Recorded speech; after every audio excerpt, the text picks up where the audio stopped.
मेरा नाम सीमा है। मेरे भाई का दोस्त बड़ा ही सुंदर और ताकतवर बॉडी वाला है, जिसको पहली बार देखते ही मैंने तय कर लिया था कि मैं इसको अपनी गुफा के दर्शन जरूर करवाऊंगी, क्योंकि मैंने उसके छोटे भाई पप्पू के दर्शन कर लिए थे। कम से कम 9 इंच लंबा पाइप उसके पास था। मैं दिल्ली में पली बड़ी हूं। मेरी आंखें नीली और बाल गहरे काले हैं और मैं 5 फीट 5 इंच लंबी हूं। 22 साल की उम्र में मैं पढ़ाई के लिए लंदन में रहती हूं। यहाँ मैं अपने बड़े भाई आर्यन और उसके बचपन के दोस्त विजय के साथ 3 कमरों के एक फ्लैट में रहती हूं। आर्यन पिछले 4 साल से लंदन में है और विजय भी 4 साल से उसी फ्लैट में रह रहा है। मैं 1 साल पहले यहाँ आई हूँ और मेरे घर वालों ने मुझे यहाँ आने की इजाज़त ही इस शर्त पर दी थी कि मैं अपने भाई के साथ रहूँगी। दिल्ली में मैं एक एजुकेशन कॉलेज में पढ़ती थी, जहाँ मेरे क्लासमेट और कॉलेज के दूसरे लड़के मुझ पर अक्सर टोंट कसते थे, लेकिन मैंने कभी किसी पर ध्यान नहीं दिया। मेरा सारा ध्यान अपनी पढ़ाई पर था और मैं हमेशा नई चुनौतियों की तलाश में रहती थी। इसी दौरान मेरा दाखिला लंदन के एक प्रतिष्ठित कॉलेज में हो गया और मैं अपने सपनों को पूरा करने के लिए यहाँ आ गई। मेरी इच्छा थी कि मैं अपने भाई से अलग रहूं, ताकि अपनी आज़ादी से जिंदगी जी सकूं। लेकिन घरवालों की ये शर्त कि मैं भाई के साथ रहूंगी एक ऐसी बाधा थी जिसे मैं पार नहीं कर सकती थी। जब मैं यहाँ पहुंची तो विजय को देखकर हैरान रह गई। वह 5 फीट 10 इंच लंबा, सांवले रंग का और एक जिम बदन वाला नौजवान था। उसकी उम्र भी लगभग 24 साल होगी, यानी मुझसे कुछ साल बड़ा। वह गजब का खूबसूरत था, जो मुझे अपनी तरफ खींचती थी। लेकिन हैरान करने वाली बात ये थी कि वो हमेशा मुझसे दूर रहने की कोशिश करता। दूसरे लड़कों की तरह उसने कभी भी मुझसे ज्यादा परेशान करने की कोशिश नहीं की, बल्कि काम की बात भी वो मुझसे कभी कभार ही करता था, और वो भी बहुत कम। उसका तरीका कुछ ऐसा था कि जैसे वो मुझे बिल्कुल देख ही नहीं सकता। वो उसी वक्त घर आता जब आर्यन भाई भी मौजूद होते। अगर कभी ऐसा होता कि मैं घर में अकेली होती तो विजय भी घर से बाहर चला जाता और उस वक्त वापस आता जब आर्यन घर आ जाते। ये बात मुझे हैरान करती कि आखिर वो मुझसे इतना क्यों डर रहा है। मैंने कई बार उसके साथ बात करने की कोशिश की, लेकिन वो हर बार चला जाता और मुझे अनदेखा कर जाता, जैसे उससे किसी ने बात ही ना की हो। जैसे जैसे वो मुझे अनदेखा करता, मुझ में उसे पाने की इच्छा बढ़ती जाती। उसकी बेरुखी मेरे दिल में उसके लिए जिज्ञासा और आकर्षण पैदा कर रही थी। मुझे इस बात का भी डर रहता कि अगर मैं कभी उससे कोई बात करूं तो कहीं वो भाई को ना बता दे, कहीं आर्यन मुझसे नाराज ना हो जाए। लेकिन इसके बावजूद मैं अक्सर उससे बात करती रहती। हर बार मुझे उसकी तरफ से बेरुखी और नाकामी का सामना करना पड़ा। ये लड़का लंदन जैसे खुले माहौल में रहने के बावजूद यहाँ की बुराइयों और बेहतर जिंदगी से दूर था। हालांकि मेरा भाई कई बार शाम को बाहर दोस्तों के साथ चला जाता, लेकिन विजय ऐसी तमाम बातों से बहुत दूर था। वो अपना ज्यादा वक्त पढ़ाई या अपने काम में लगाता था। उसकी यही संजीदगी थी जिसने मुझे उसकी तरफ खींचा, और मैं उसे मन ही मन में चाहने लगी थी। एक दिन मैंने उसे अपने संतरे दिखा दिए। वीडियो पर आगे बढ़ने से पहले यदि आपने हमारे चैनल को सब्सक्राइब नहीं किया है तो कृपया सब्सक्राइब करें और उसके बगल में घंटी वाला बटन जरूर दबा दें। एक बार जब विजय की तबीयत खराब थी वह दिन भर घर पर ही रहा। मैं भी जल्दी कॉलेज से वापस आ गई। बारिश का दिन था और मौसम काफी ठंडा था।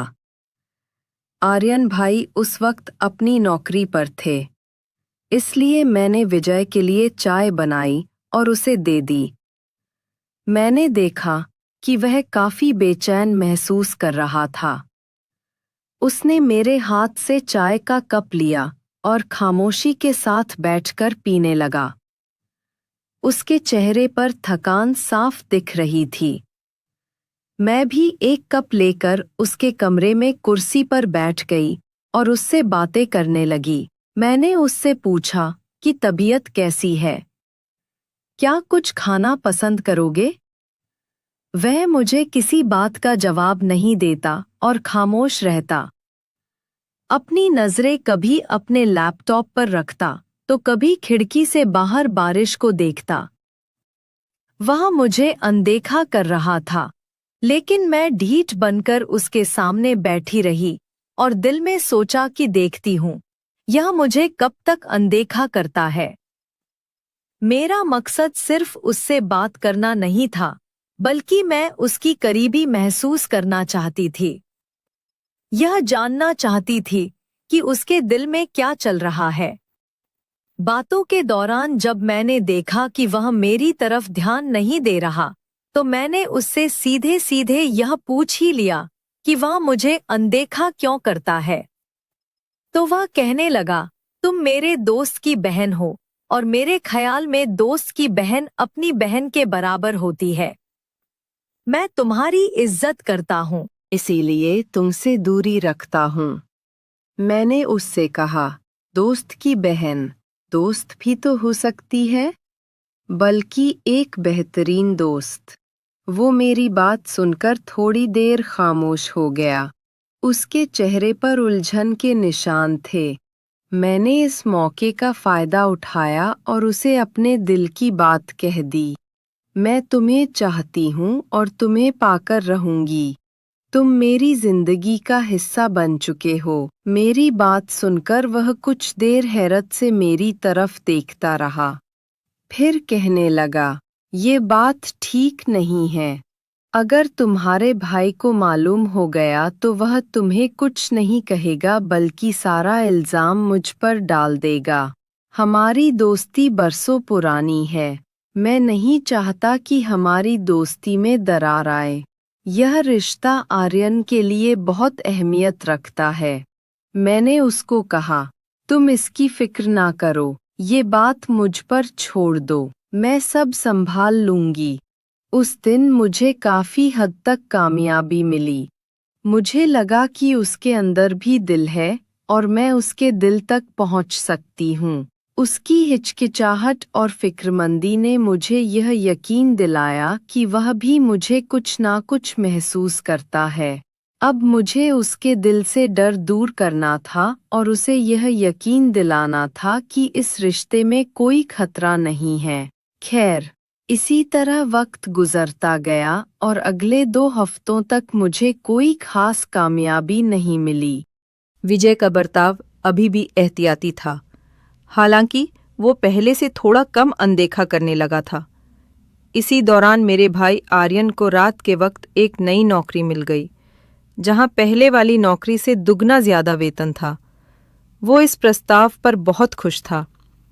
मैंने भाई से बात की, वो ये नौकरी ना करें क्योंकि मैं रात के वक्त घर में अकेली रहूंगी और मुझे अकेलेपन से डर लगता है। तो वो कहने लगा, अकेली क्यों? विजय भी तो घर में ही होता है। विजय भी उस वक्त हमारे पास ही मौजूद था, अपने लैपटॉप पर काम कर रहा था। मैंने उस वक्त उसकी मौजूदगी का फायदा उठाते हुए कहा, विजय तो ऐसे होता है जैसे घर में कोई है ही नहीं। आप होते हैं तो मुझे अकेलेपन का एहसास नहीं होता। आपके साथ बातें भी कर लेती हूँ, दिल बहल जाता है। लेकिन विजय तो मुझसे बात करने से भी भागता है। मेरी बात सुनकर आर्यन भाई हंसने लगे और विजय को संबोधित करके कहने लगे, क्यों विजय, क्या बात है? ये तुम्हारी शिकायत कर रही है? लगता है तुम्हारी तन्हाई से उसे बोरियत होती है। तो विजय ने एक बार नजर उठाकर पहले आर्यन और फिर मेरी तरफ देखा। उसके चेहरे पर हल्की सी मुस्कुराहट आई और फिर उसने फौरन अपनी निगाहें दोबारा अपने लैपटॉप पर टिका ली। मैंने मौका हाथ से न जाने दिया और आगे कहा, ये तो ऐसे मुझसे भागते हैं जैसे मैं इन्हें खा जाऊंगी। 6 महीने विजय ने मुझसे कभी सीधे बात नहीं की और अब कहते हैं कि मुझे अकेलेपन का एहसास नहीं होगा। मैंने और ज्यादा नाटकीय अंदाज में कहा, आर्यन भाई, जब कभी आप घर पर ना हों और विजय घर आ जाए और घर में आपको ना पाकर ये तो बाहर निकल जाते हैं। मुझे लगता है अगर आपने रात की ड्यूटी वाली नौकरी शुरू कर ली तो ये भी घर नहीं आया करेंगे और मुझे बिल्कुल अकेला छोड़ देंगे। मेरी बात सुनकर भाई जोर से हंसने लगे और विजय को एक बार फिर संबोधित करके कहने लगे, विजय, क्या ये सच कह रही है? तुम्हें शर्म नहीं आती? तो उसने एक बार फिर अपना सिर उठाकर मुझे देखा। उसकी आंखों में हल्की सी चमक थी और कुछ कहने ही वाला था कि आर्यन भाई बीच में बोल पड़े और कहने लगे, विजय, मुझे तुम पर और बहन तुम दोनों पर भरोसा है। मेरा ख्याल है कि मेरी गैर मौजूदगी में आइंदा मेरी बहन को अकेलेपन का एहसास नहीं होगा। विजय, तुम इसका ख्याल रखोगे? आर्यन भाई की बात सुनकर विजय बोला, आर्यन। दरअसल उसने अपनी बात शुरू ही की थी कि आर्यन भाई फिर बोल पड़े, बस अब ये विषय बंद करो और बहन जा, चाय बनाकर ला, सब मिलकर चाय पीते हैं और ये बात यहीं खत्म। मैं उठकर किचन में चली गई। वापस आई तो कमरे का माहौल पूरी तरह बदल गया था और दोनों कहकहे लगाकर हंस रहे थे। ऐसा लग रहा था जैसे कोई पुरानी मजाकत चल रहा हो। मैं चाय की ट्रे लेकर कमरे में दाखिल हुई और हम लोग चाय पीते रहे। इस दौरान मैंने देखा कि विजय बात करते करते चोरी चोरी मुझे देखता है और फिर मुझसे नजरें मिलते ही निगाह दूसरी तरफ कर लेता है, जिस पर मुझे खुशी महसूस हुई कि आखिरकार मुझे कामयाबी मिल रही है। मेरे ख्याल में ये पहली बार था कि विजय मेरी तरफ नजर उठाकर देख रहा था। उसकी आंखों में एक नई सी शरारत थी। पहले तो मुझसे बात भी नहीं करता था, अपनी नजर नीचे रखता था या इधर उधर देखता रहता था। ये एक छोटी सी लेकिन अहम कामयाबी थी। अगले दिन भाई ने विजय से कहा, विजय, कल से तुम अपनी नौकरी पर जाते हुए बहन को उसके कॉलेज छोड़ दिया करना और वापसी ये खुद लोकल ट्रांसपोर्ट पर आ जाया करेगी। मैं रात को ड्यूटी पर रहूंगा, तुम इसका ख्याल रखना, मुझे कोई शिकायत न मिले और तुम भी विजय को ज्यादा तंग न करना, वरना तुम्हारी भी खैर नहीं। ये सुनकर मुझे दिल में सुकून मिला। अगले रोज सुबह नाश्ते के बाद जब विजय नौकरी पर जाने लगा तो मैं जल्दी से उसकी गाड़ी का सामने वाला दरवाज़ा खोलकर बैठ गई।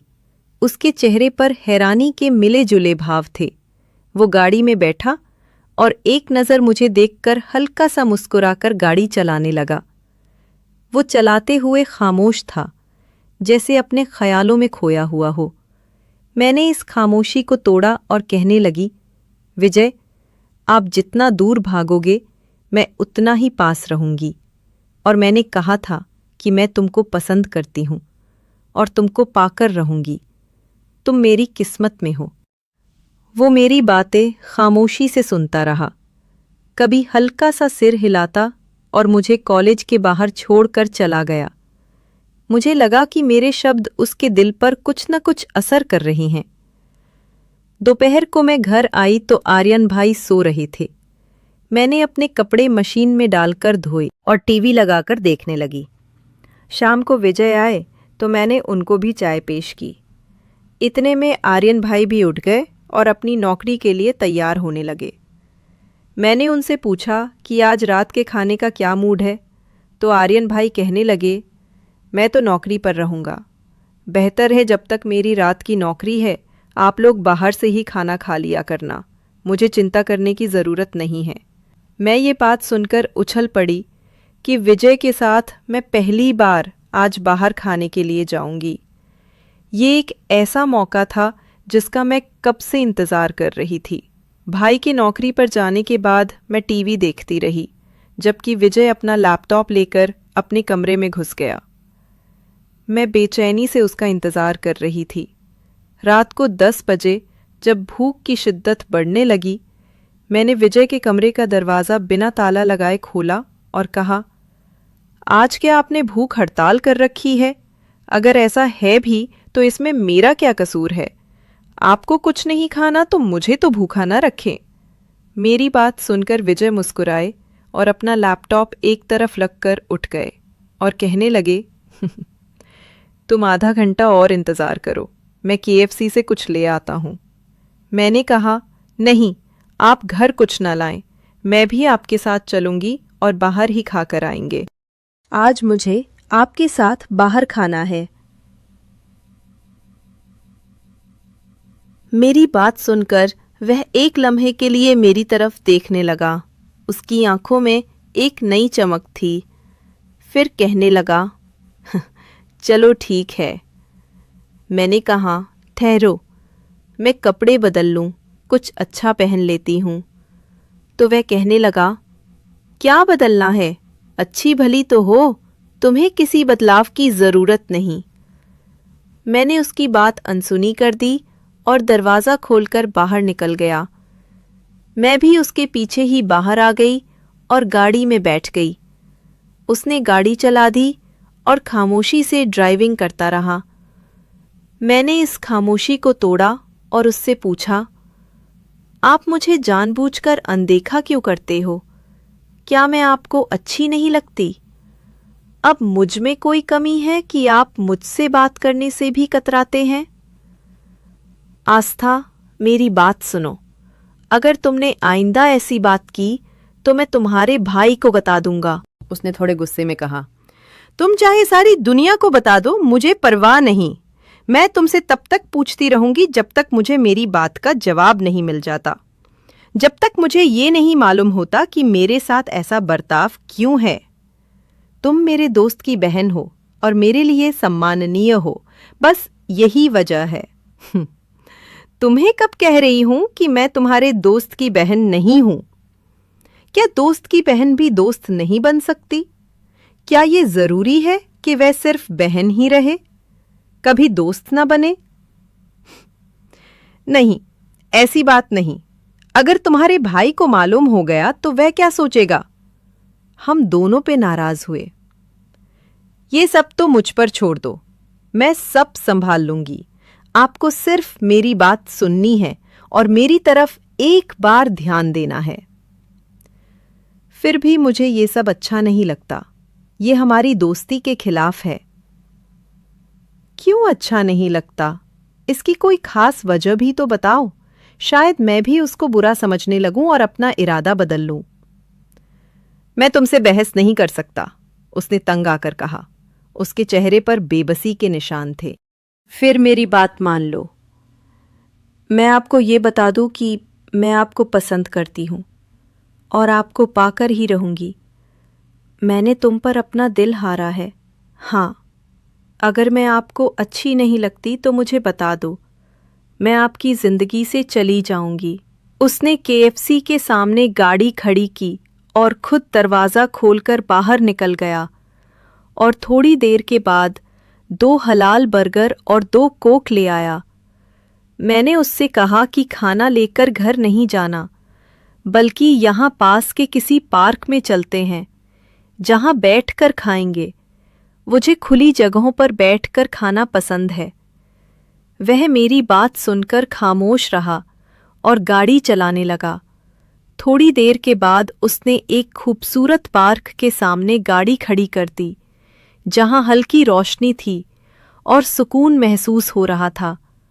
हम दोनों ने एक बेंच पर बैठकर बर्गर खाए। इस दौरान भी मैंने उसके साथ बात करने की कोशिश की, लेकिन वह खामोश रहा। कभी आसमान की तरफ देखता तो कभी घास पर निगाहें जमाए रखता, लेकिन मैंने हिम्मत नहीं हारी। मैंने महसूस किया कि उसकी खामोशी में भी कुछ छिपा हुआ है। वह कुछ कहना चाह रहा है लेकिन हिचकिचा रहा है। अगले रोज शुक्रवार का दिन था। सुबह जब वह मुझे कॉलेज छोड़ने गया तो रास्ते में फिर बात करने की कोशिश करती रही, लेकिन हमेशा की तरह मुझे नाकामी का मुंह देखना पड़ा। उसका रवैया अभी भी वही पुराना था। उस दिन शाम को जब भाई नौकरी पर जाने लगे तो मैंने उनसे कहा, भाई आज आप नौकरी पर ना जाइए, मुझे आपके साथ वक्त बिताना है। क्यों, खैरियत तो है ना आस्था? क्या कोई समस्या है? नहीं, ऐसे ही आज मेरा बाहर खाने का मन कर रहा है। जब से लंदन आई हूं कभी भी आप मुझे बाहर खाने के लिए नहीं लेकर गए। मुझे आपके साथ जाना है। मैं तो नहीं लेकर जा सकता, मेरी रात की ड्यूटी है। तुम विजय के साथ चली जाना, वह तो फॉरिक है। वह तो ऐसे इंसान है, न खुद कहीं जाते हैं न कहीं मुझे लेकर जाएंगे। उनको तो घर से बाहर निकलना भी पसंद नहीं।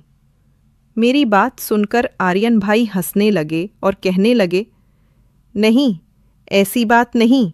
वह है तो बहुत खुलशाम मिजाज आदमी, लेकिन तुमसे थोड़ा आरक्षित रहते हैं।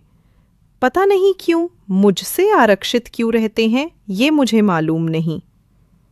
खैर छोड़ो इस बात को। अगर आप मुझे ले जा सकते हैं तो ले जाएं। वो मुझे नहीं लेकर जाएंगे। अगर उनके साथ जाने के लिए कहना है तो साफ कह दें कि मैं ना जाऊं। नहीं, ऐसी बात नहीं। तुम उसे कह देना, वो तुम्हें ले जाएगा।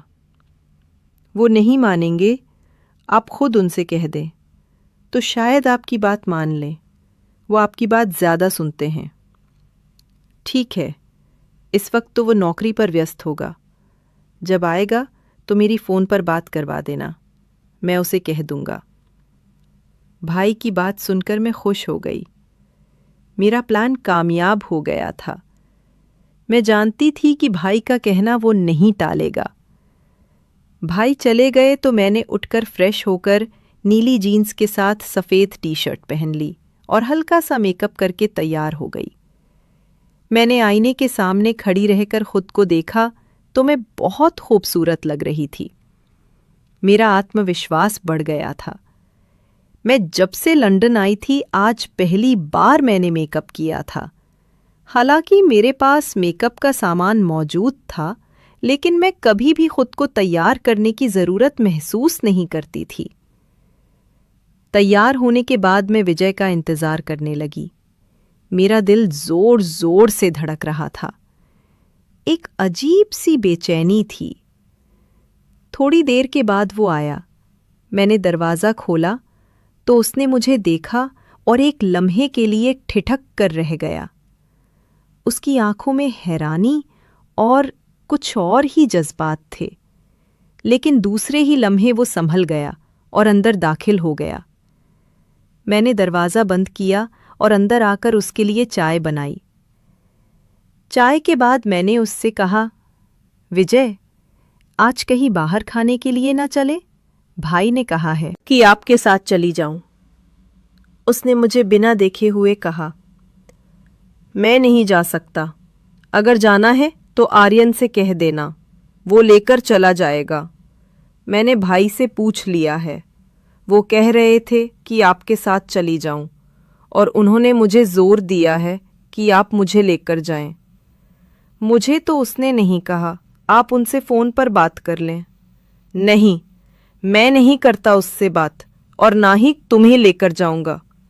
मेरे पास वक्त नहीं है और मुझे बाहर जाने का मूड नहीं है। मैंने विजय की बात सुनी और अपने फ़ोन से भाई का नंबर मिलाया। जब बेल बजी तो मैंने फ़ोन विजय को पकड़ा दिया। ये लो, भाई से बात कर लो, वो आपसे बात करना चाह रही हैं। नहीं, मैं नहीं करता, उसने फ़ोन मेरी तरफ बढ़ाते हुए कहा। उसके चेहरे पर सख्ती थी। मैंने फ़ोन पकड़ लिया और जैसे ही भाई ने फ़ोन उठाया, मैंने रोने वाले अंदाज में कहा, भाई, मैंने क्या कहा था? विजय मुझे नहीं लेकर जाएंगे। आप खुद ही मुझे मना कर देते। मैं कितनी अकेली महसूस कर रही हूं। नहीं, ऐसे कैसे हो सकता है? तुम मेरी बात विजय से करवा दो, भाई ने हैरानी से कहा। वो आपसे बात करने को भी तैयार ही नहीं। वो तो कह रहे हैं कि उनको मुझसे बाहर जाने का बिल्कुल मूड नहीं है। ठीक है, मैं उसको खुद फोन करता हूँ। भाई ने फोन बंद कर दिया। अगले ही लम्हे विजय के फोन पर घंटी बजने लगी। विजय ने मेरी तरफ गुस्से भरी निगाहों से देखते हुए फोन उठाया। हेलो, क्या हाल है आर्यन? फिर उसने मुझ पर नजर डाली और भाई से कहने लगा, क्या मैं कैसे ले जा सकता हूं इसको यार, मुझे काम है। मेरी बात तुम समझते क्यों नहीं?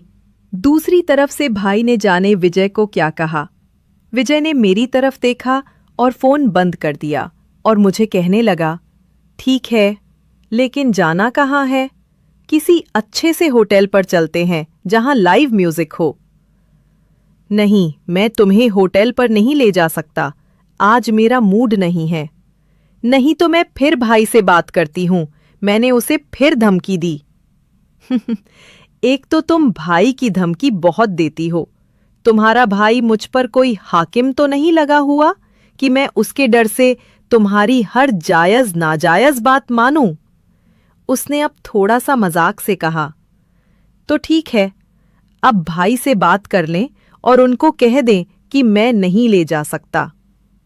मैंने भी थोड़ी शरारत की। ठीक है, लेकिन एक बात सुन लो, वहां जाकर कोई ऐसी वैसी हरकत नहीं करनी और तुम तैयार हो जाओ, मैं भी कपड़े बदल लेता हूं। मैं तैयार हूं, आप तैयार हो लें। वैसे इसी तरह भी आप बहुत हैंडसम लग रहे हो, मैंने मुस्कुरा कर कहा। उसने फिर मेरी तरफ देखा।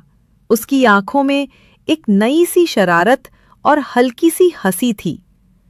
वह अपने कमरे में घुस गया।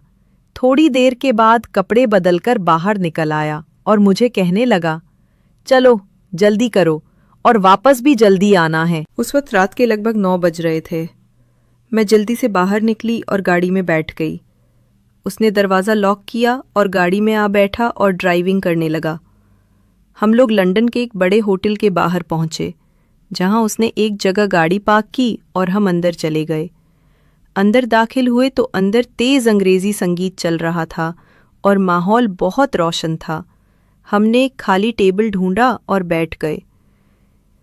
ऐसे ही बैठे रिटेंट के बाद मैंने विजय से कहा, यहाँ ऐसे ही बैठे रहेंगे? अब कोई ड्रिंक वगैरह भी लेनी है? वो कहने लगा, तुम बैठो, मैं कुछ ले आता हूँ। मैंने उससे कहा, नहीं, आप बैठे, मैं लेकर आती हूँ, आप थक गए होंगे। वो उठने लगा, लेकिन मैं उससे पहले उठ चुकी थी, जिस पर वो बैठ गया और उसने अपने पर्स से मुझे कुछ पैसे दिए। मैंने ड्रिंक के 2 ग्लास लिए और टेबल पर आ गई। ड्रिंक देखकर वो गुस्से के अंदाज में बोला, ये क्या ले आई हो? मैंने तुमसे कहा था कोक लानी है, लेकिन तुम ये उठा लाई। उसके चेहरे पर नाराजगी साफ दिख रही थी। मैंने उससे कहा कि आपको ड्रिंक नहीं पीनी तो ना पिए, मैं दोनों ग्लास पी लूंगी और आपके लिए कोक ले आती हूँ। उसने मुझे कहा, मैं नहीं पीता और तुम्हें भी नहीं पीने दूंगा। लेकिन मैंने जिद की तो वो खामोश हो गया। मैं फिर उठी और उसके लिए कोक ले आई और टेबल पर बैठकर ड्रिंक का ग्लास उठाकर पीने लगी और विजय भी एक एक घूंट कोक पी रहा था। थोड़ी देर के बाद मैंने अपना ग्लास फिर उठाया और पूरा ग्लास पी लिया और उसके बाद हम घर आए और मैं सो गई और मुझे नींद आ गई। वो रात मेरे लिए एक यादगार रात थी। सुबह 6 बजे के करीब मैं उठी तो टीवी लाउंज में आर्यन भाई और विजय बातें कर रहे थे। मैं बाहर निकली। विजय और भाई को गुड मॉर्निंग कहा। भाई ने मुझे देखा और कहने लगे, उठ गई शहजादी साहिबा, सुबह से चाय के इंतजार में बैठे हैं। मुझे शर्मिंदगी महसूस हुई, लेकिन विजय ने मुझे सोने नहीं दिया। वो बता रहा था कि तुम लोग रात को होटल में गए थे और तुमने उसे कितना तंग किया। आस्था, तुमने देखा ना विजय कितना अच्छा है, वो तुम्हारा कितना ख्याल रखता है। मैं घबराई हुई थी, कुछ ना बोली और बाथरूम में घुस गई। नहाकर फ्रेश हुई और फिर मैंने जाकर चाय बनाई और उनके पास ही आ बैठी और इंतज़ार करने लगी कि कब भाई मेरी क्लास लेना शुरू करते हैं। मगर ऐसा कुछ न हुआ। भाई का अंदाज ऐसा था जैसे वो मेरी शरारतों से लुत्फ ले रहे हों। थोड़ी देर के बाद भाई चाय पीकर सोने के लिए अपने कमरे में चले गए और मैंने चोरी चोरी विजय की तरफ देखा तो वो मेरी तरफ देखकर हल्का हल्का सा मुस्कुरा रहा था। उसकी आंखों में एक नई चमक थी। मैंने नज़रें नीची कर ली और थोड़ी देर बाद फिर नज़रें उठाकर उसकी तरफ देखा और उसको कहा, सॉरी। किस बात की सॉरी? उसने पूछा। उसके चेहरे पर मासूमियत थी। मैंने आपको रात को बहुत तंग किया और भाई को भी सब बता दिया। नहीं, कोई बात नहीं, इसमें तुम्हारा क्या कसूर है? ये तो तुम्हारा हक है कि तुम भाई से कह सको और मुझे खुशी है कि तुमने ये किया। मैं खामोश हो गई और थोड़ी देर के बाद फिर बोली, वो आपने रात वाला वाकया भाई को भी बता दिया है या नहीं? वैसे तुम हो वाकई ही बहुत खूबसूरत। मेरी